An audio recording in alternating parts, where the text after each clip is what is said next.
vive aqui no Brasil, que é muito, muito precário, né? E não é só Brasil. Você pensa na economia mundial, a gente está aumentando muito a tecnologia, né? A gente fala de sistemas, mas a tecnologia ela está destruindo realmente muitos empregos. Muitos, porque o celular você... Mas é uma coisa inevitável, inevitável, né? porque esse dinheiro não volta para a garrafa. Mas o fato é que o desemprego e a tensão que isso gera, e a frustração e a depressão que isso gera, tudo isso também torna a saúde mental das pessoas mais frágil. O meu pai trabalhou, sei lá, 30 anos no mesmo lugar. Sim. A gente... eu também, na Globo 34 anos, mas essa coisa é cada vez menos normal. Meu filho não vai ter um emprego de 10, 30 anos. Eu não tive. Não, eu tive de 15 anos. Mas tá mudando já. Hoje em dia já não é mais assim. Sim. E a tecnologia é muito mais rápida do que a gente se prepara para ela. E aí, como que...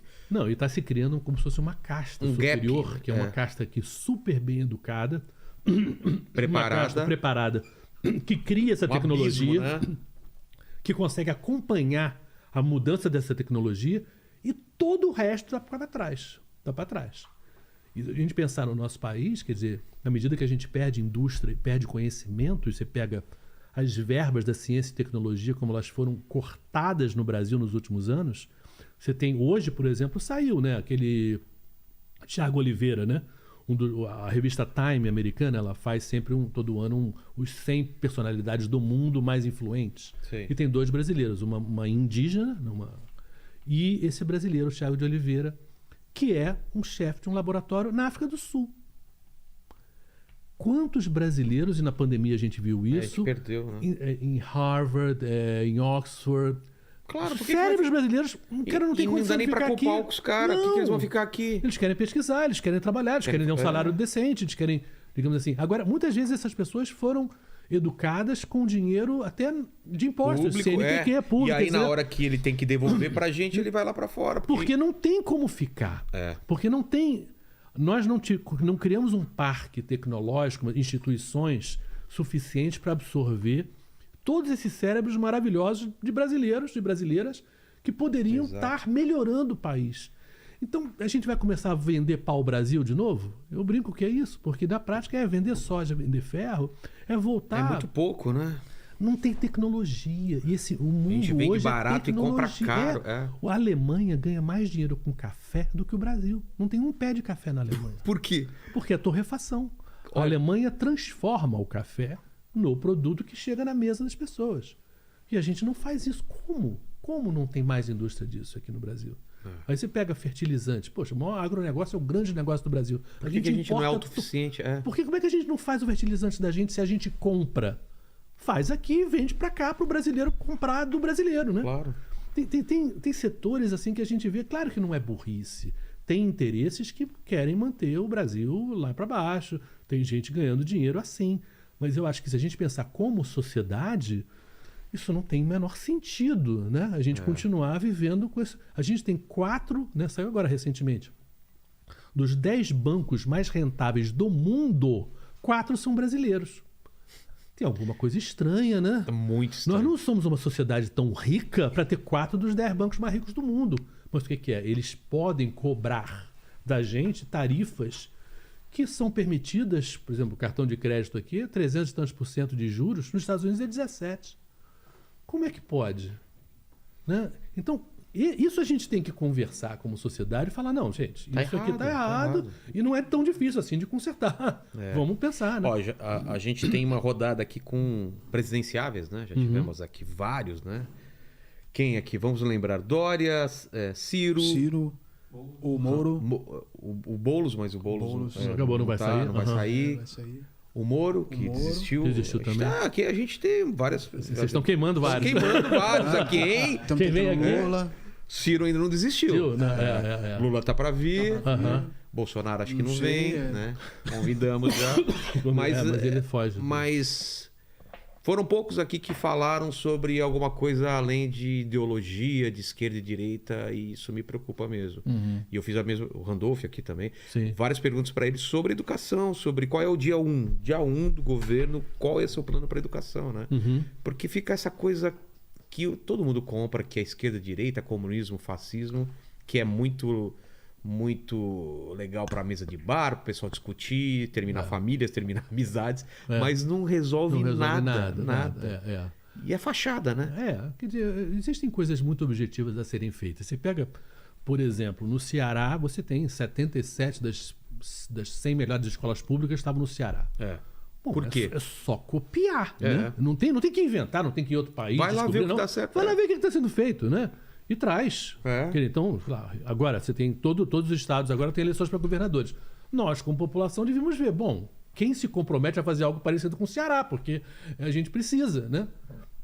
Então tem tanta coisa que não é tão difícil, é uma questão de prioridade. Até às vezes tem dinheiro, né? O dinheiro está entrando, mas não resolve. Tem dinheiro. Eu acho que tem dinheiro para fazer muita coisa. A questão assim, é como se fosse uma dona de casa que está no supermercado. Você tem uma lista, a gente não tem dinheiro para fazer tudo? Claro que não tem dinheiro, mas quais são as prioridades? Agora, eu acho que educação, obviamente ninguém é contra a educação, né? Educação é a base de tudo, mas não é suficiente. Por quê? A gente hoje já está num momento em que o jovem que consegue chegar a fazer uma faculdade, que já está difícil para muitos, mas quando ele sai dali, o mercado de trabalho não consegue absorvê-lo. Então você tem uma coisa muito, muito comum para essa juventude, que é uma frustração de ter feito tudo bonitinho, entendeu? Eu estudei, eu fiz direito, mas quando chegou na hora, você não conseguiu se empregar, ou se conseguiu, foi recebendo um salário muito aquém do que você merecia em termos do teu diploma, do que você aprendeu. Então, há uma necessidade também, e por isso que essa coisa da gente ter perdido indústrias do jeito que a gente perdeu, né, daí que a nossa economia está tão pior do que já teve, que é, se a gente não cria empregos, a gente vai criar com a educação apenas uma quantidade muito grande de jovens frustrados. Porque, cadê? Para que valeu aquilo ali? Eu dei 4 anos, 5 anos da minha vida só para a faculdade, para quê? Né?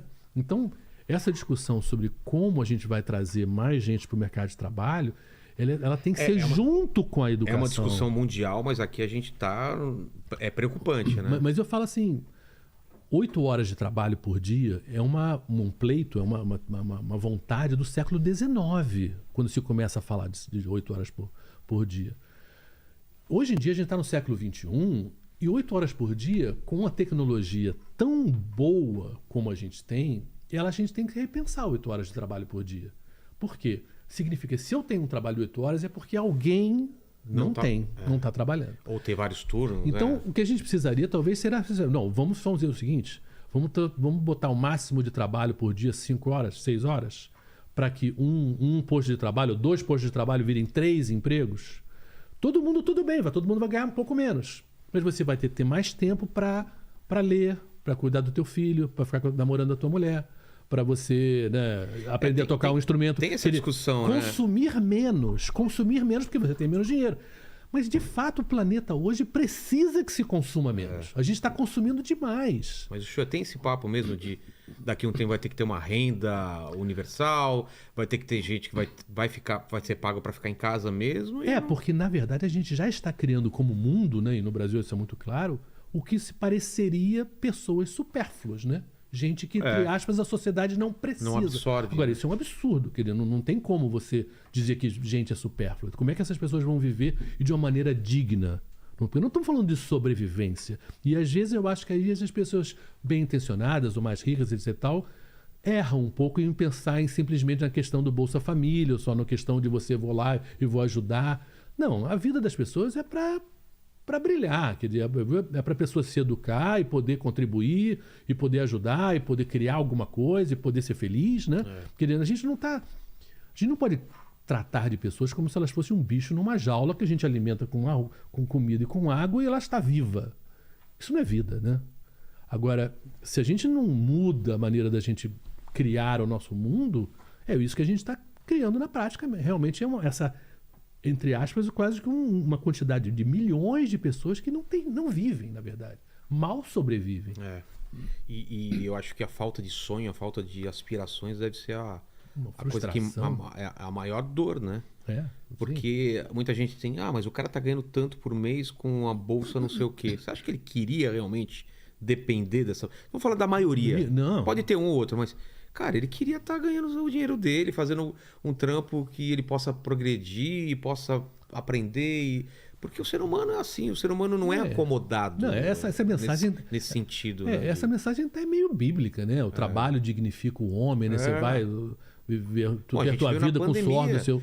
Quantas pessoas deprimidas porque na pandemia não tinha o que fazer. Sim. E eu acho que também é errado, né? A pessoa, o trabalho dela ser tudo na vida e quando tiram dela também é errado, mas é parte da gente. Não, sim, o seu trabalho sempre foi parte de você. Imagina tirar isso de você de repente, como aconteceu na pandemia. Né? Não, é muito grave. Isso já vale para todo mundo, mas se você pensar em nós, homens, né? Onde essa coisa desse sentimento de que você é responsável pela tua família, peso, por trazer comida para o teu filho. É muito difícil para muitos homens essa frustração. Eu senti isso. Eu que não tenho um emprego fixo, por exemplo, na pandemia... Não podia dar shows, né? Exatamente. Quanto artista que não teve chance de... E aí você vê comendo aquele dinheiro que você guardou e você, nessas horas você fala, cara, eu consigo entender melhor agora como que é essa dança aí.